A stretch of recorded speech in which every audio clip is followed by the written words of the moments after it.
Good evening, Facebook. Skip Bayless coming to you live here from the west side of Los Angeles, Century City, by the very new, upgraded Century City Mall. What they put into it, like $1 billion. It's a madhouse right now on Thanksgiving weekend.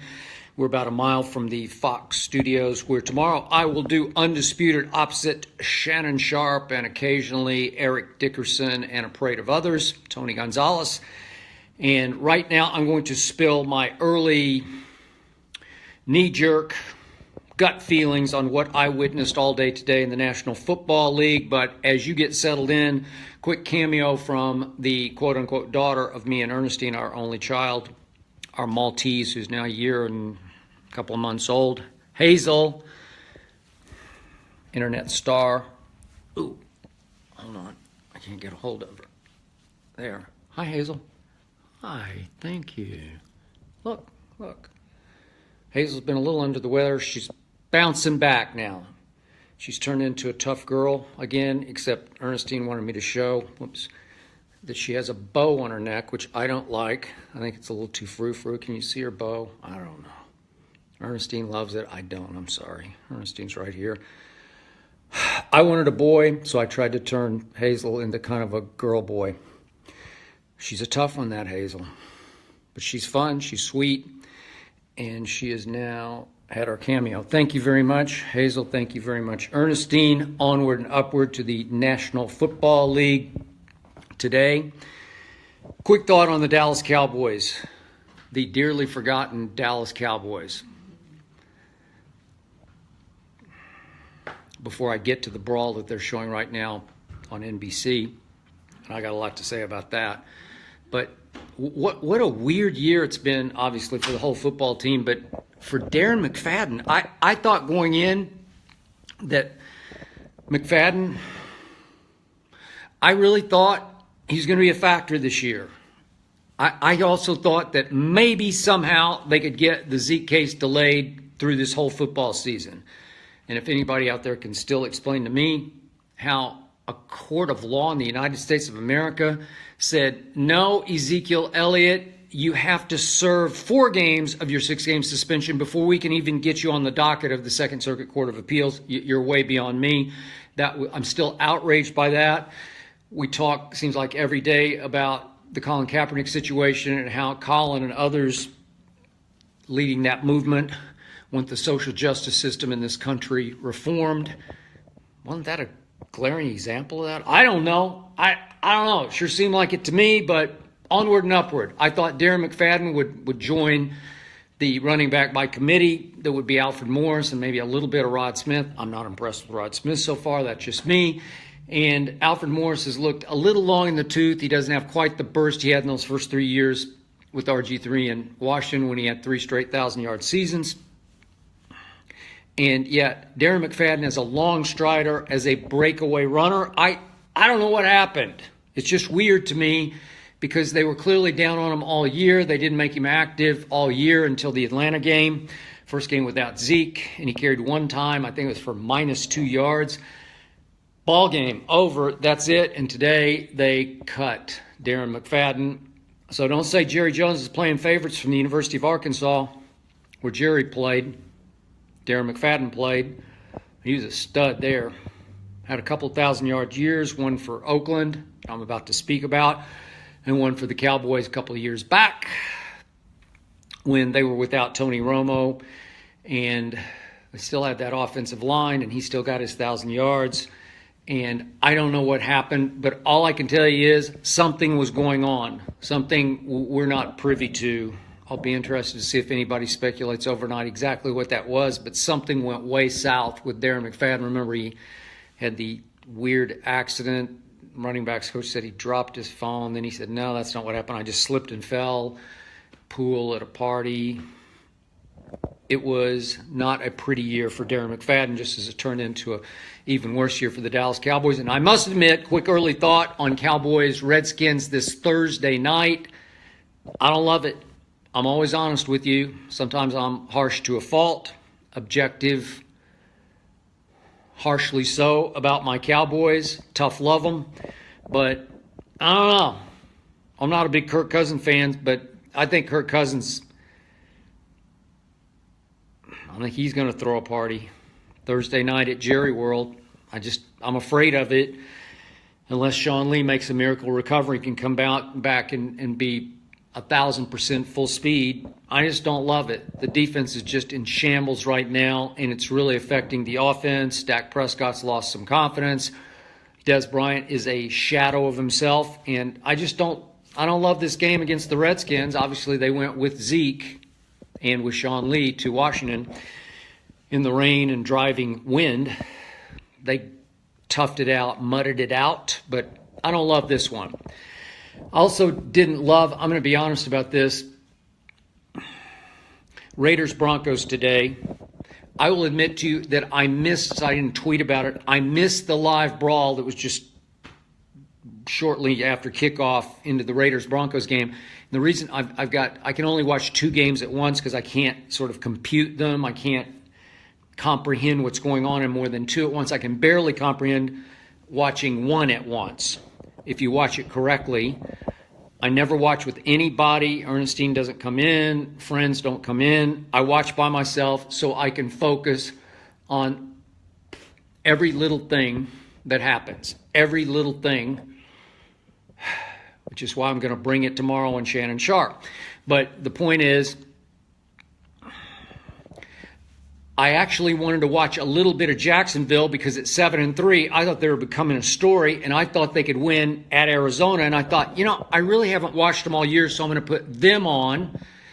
And I can't remember what the other game was, but anyway, I didn't have the Broncos game. Oh, I had the Rams and the Saints, and it's right here from Los Angeles, obviously. And I didn't love the Saints' chances. Marshawn Lattimore's been like a rookie of the year candidate, if they're, defensive rookie of the year, but he's been really the best rookie overall. And he has really revitalized and turned around that New Orleans defense, and he couldn't go today, and they're down both their starting corners today, so I didn't love their chances, and they hung in for a while and lost. But I'm watching the start of that game to see how they're going to do, and I just, I'm trying to watch a little bit of Jacksonville, and then I'm watching the trends on Twitter. I don't ever look at anything anybody says to me or at me or any response to me or mentions of me. I just don't care. I take my shots. You can take yours. Fine by me. I don't want to damage my brain by letting them all go in my brain. But the point is, I looked and saw what was trending. I went back and watched all the video clips of it.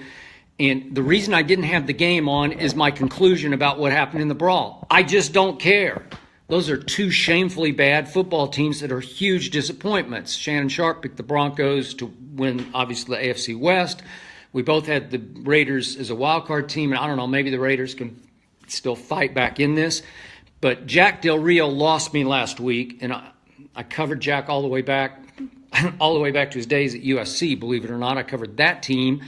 And I covered Jack when he was early Dallas Cowboy, when they were really bad. Was it the first year or 2 that Jack Del Rio was with the Cowboys?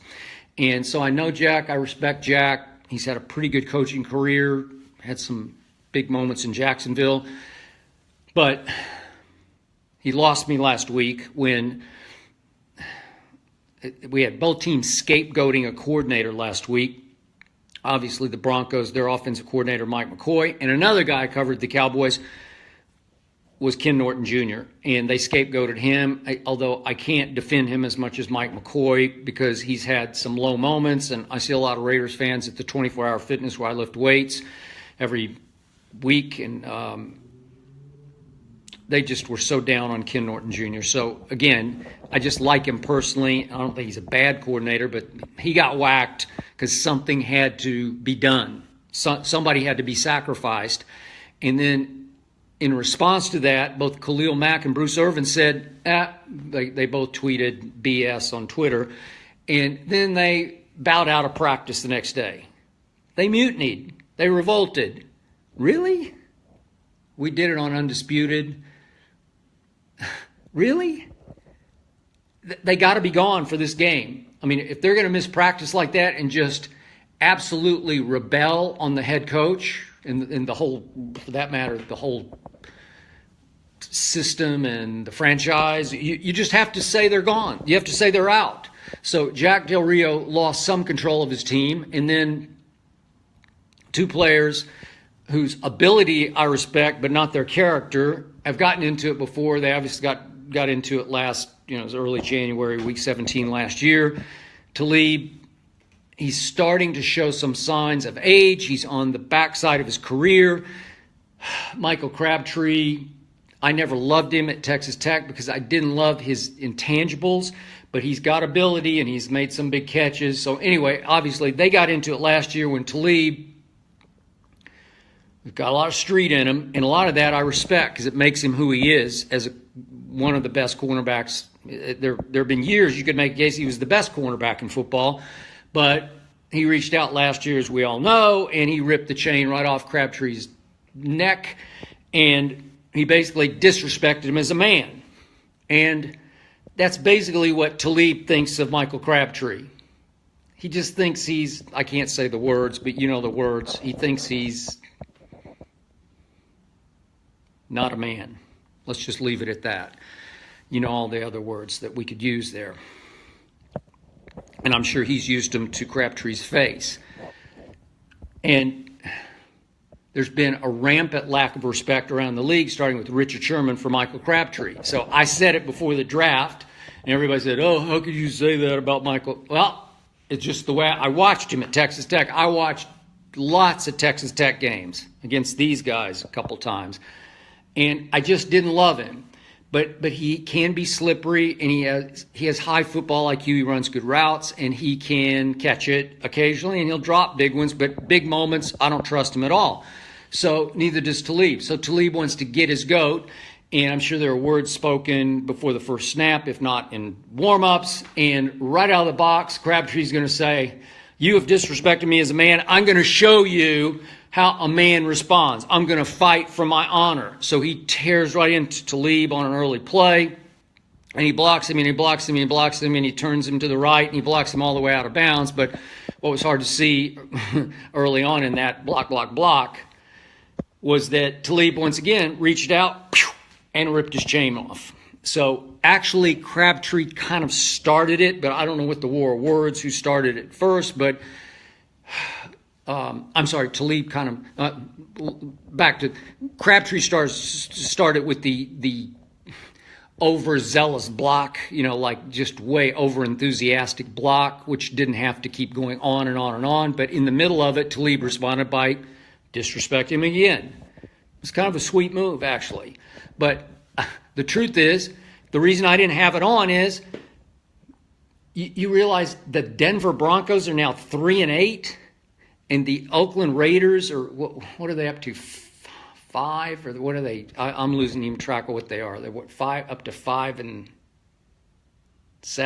Help me out here. I can't remember. But the point is, they're both becoming also-rans, non-stories, huge disappointments, two of the biggest disappointments of the year. You could say Oakland might be the biggest disappointment of the year.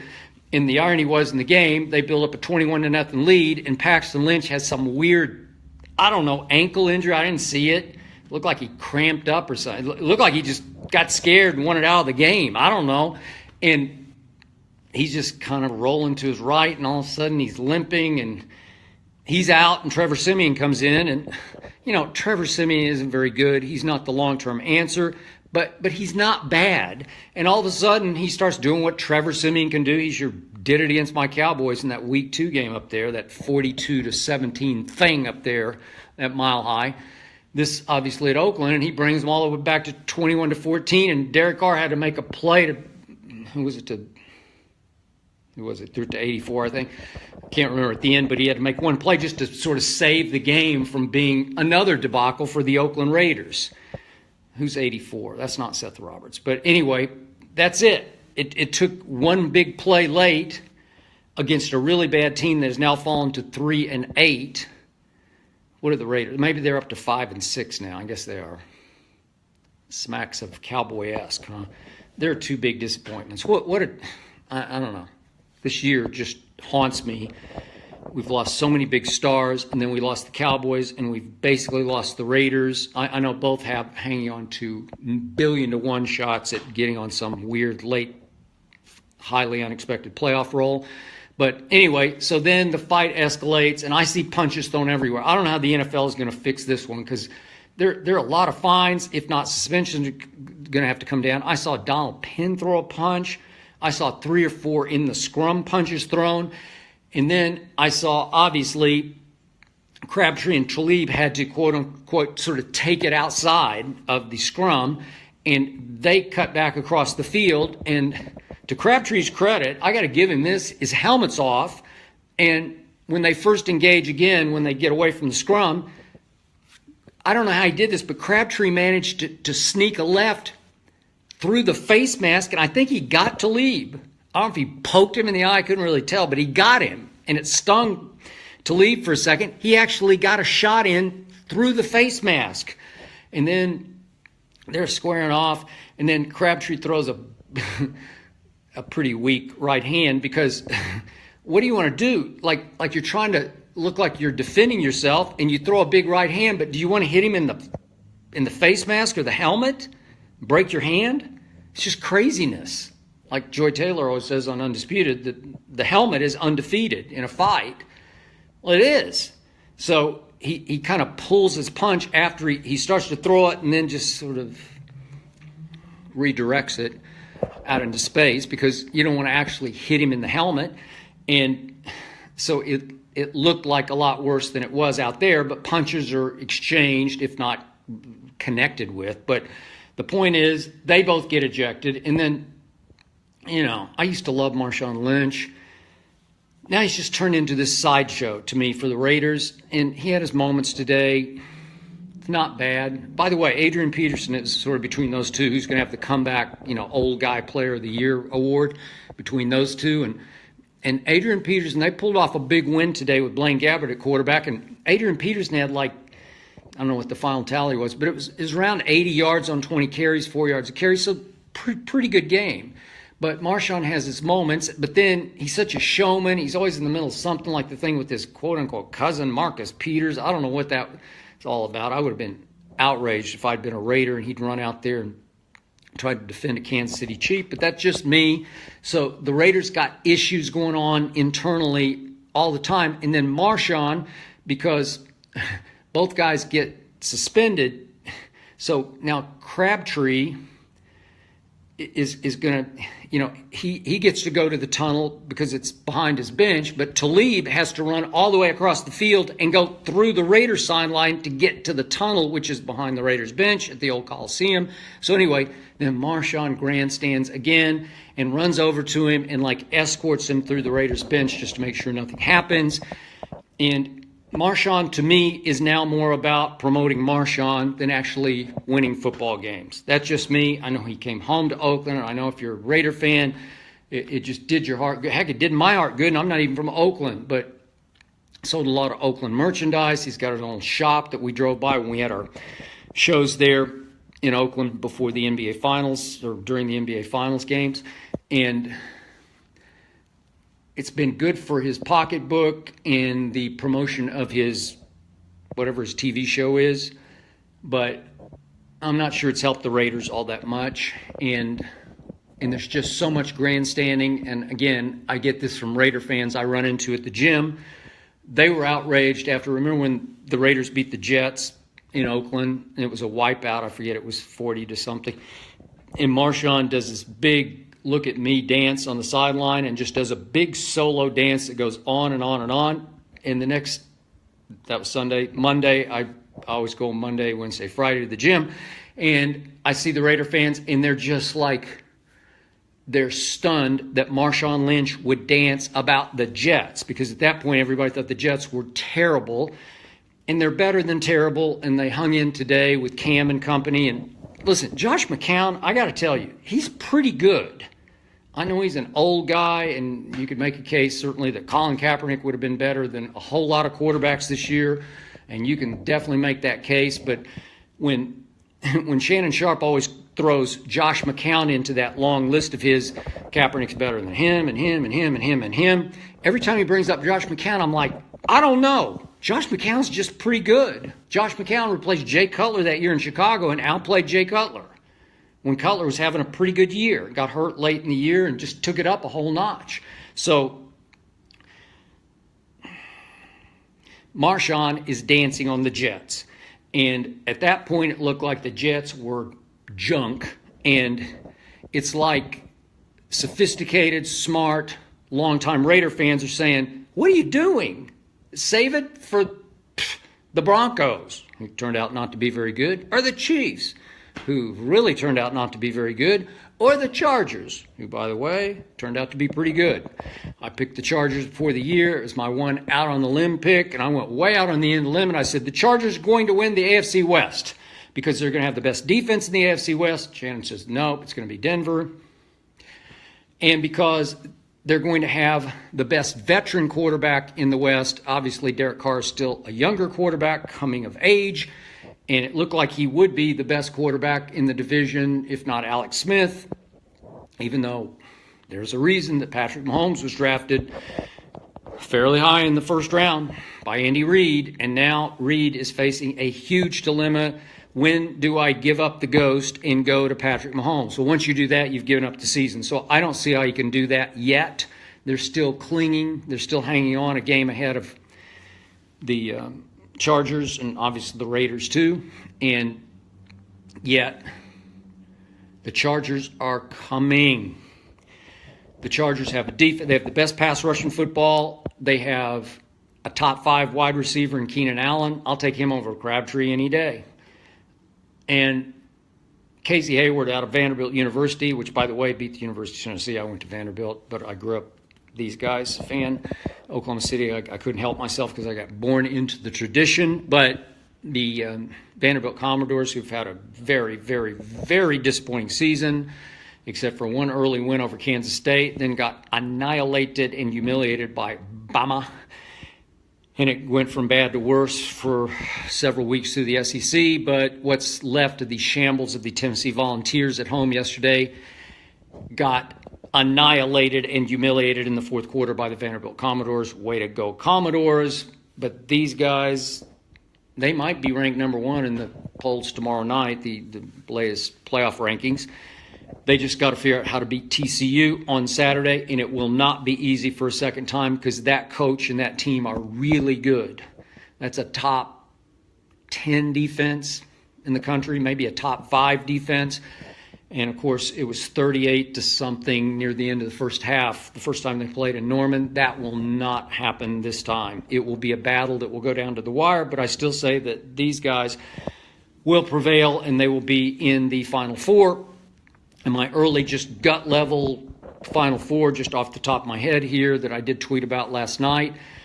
I still got Clemson. Very impressive yesterday.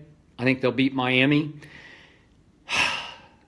I got Wisconsin because I think Wisconsin is a really good college football team. I've watched them now 4 straight weeks. They are clockwork on offense, and they are textbook on defense.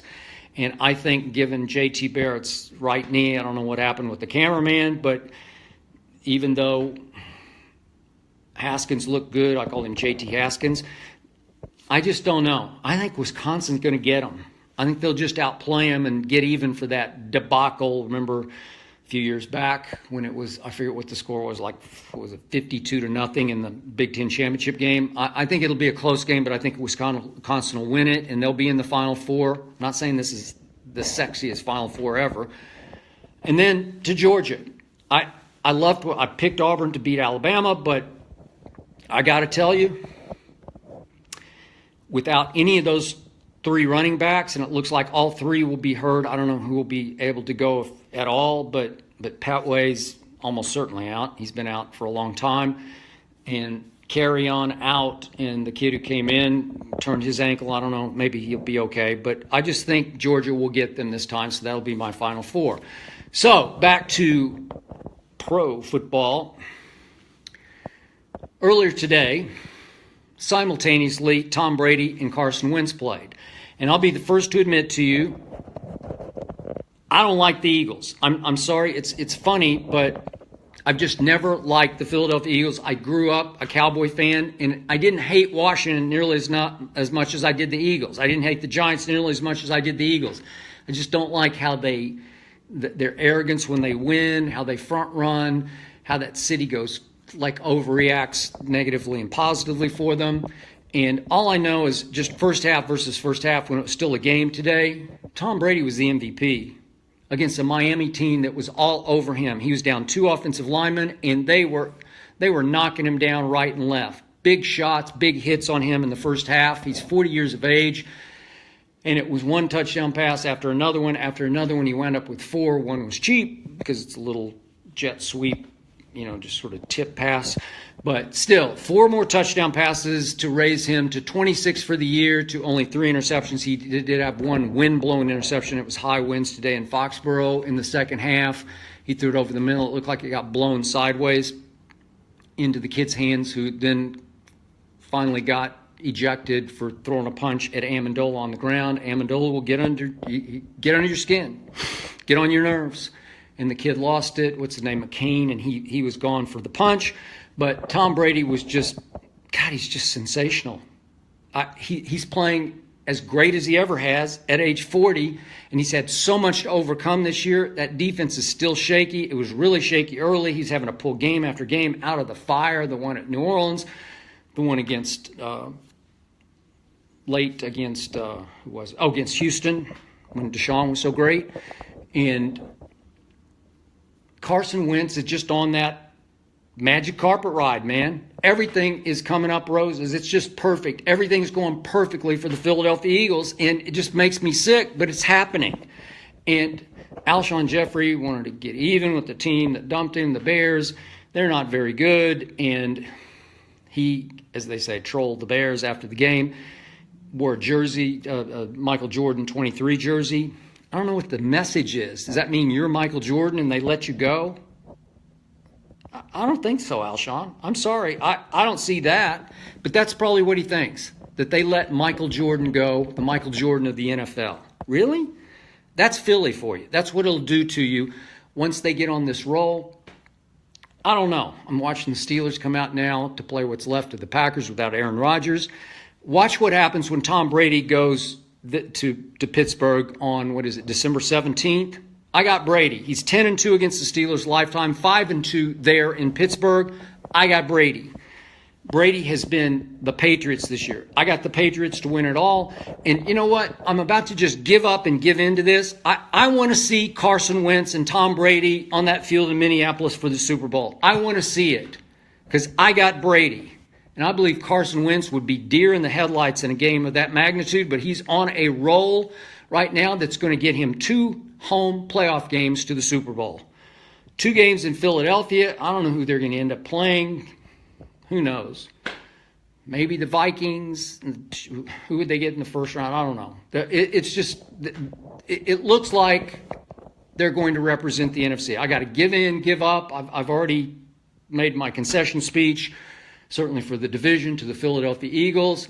I don't like them, but I do respect what they're doing. And now I want them to face Tom Brady and company in the Super Bowl so they can get shut up for the rest of this offseason until my Cowboys rebound next year, and they will be my pick next year because back at full strength with Zeke, with Sean Lee, with a hamstring, if he can get that right, the Cowboys would have won the NFC this year at full strength.